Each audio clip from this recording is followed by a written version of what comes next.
सब गोटा के नमस्कार। हम रीता झा आइ एकटा राम विवाह परिछन के गीत लऽ कऽ आयल छी, सुना रहल छी, सुनियो अपने सब। धन्यवाद। जेहने किशोरी मोरी तेहने किशोर है, जेहने किशोरी मोरी तेहने किशोर है, विधि ना लगाओल जोरी, विधि ना लगाओल जोरी, केहना बेजोर है, विधि ना लगाओल जोरी, केहना बेजोर है, विधि ना लगाओल जोरी। श्यामल बदन घुमरल घटा घन घोर है, श्यामल बदन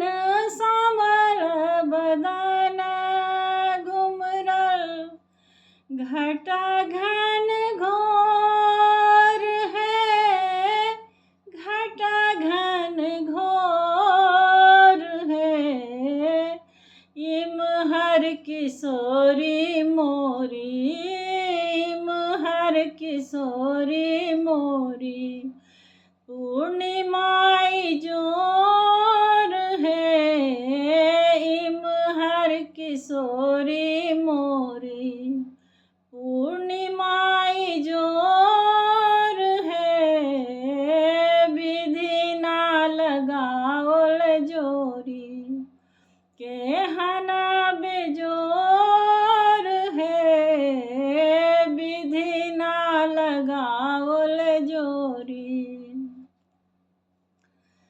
जिन काल जोगी मुनि कैलन जोग है, जिन काल जोगी, जिन काल जोगी मुनि कैलन जोग है, कैलन जोग है, से मोरा पाहुन, से मोरा पाहुन, रामचित चोर है, से मोरा पाहुन, रामचित चोर है, विधि ना लगाओल जोरी, केहना बेजोर है, विधि ना लगाओल जोरी। सरिसों के कलिसिया ज्योति बेजोर है, सरिसों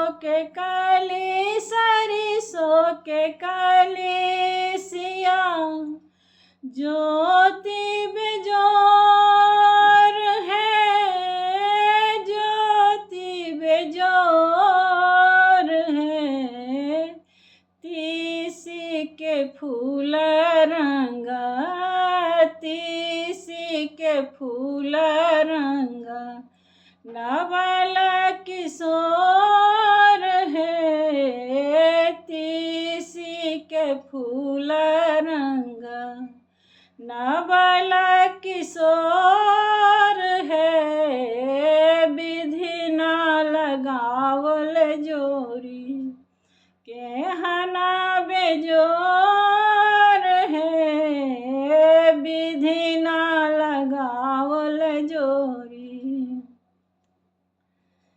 किनका के पापी देहि धन भाग्य मोर है, किनका के पापी, किनका के पापी देहि धन भाग मोर है, धन भाग मोर है, सरस सिनेही पाहुन, सरस सिनेही पाहुन, रेशम के डोर है, सरस सिनेही पाहुन, रेशम के डोर है, विधि ना लगावल जोरी, केहना बेजोर है, विधि ना लगावल जोरी, केहना बेजोर है, विधि ना लगावल जोरी, केहना बेजोर।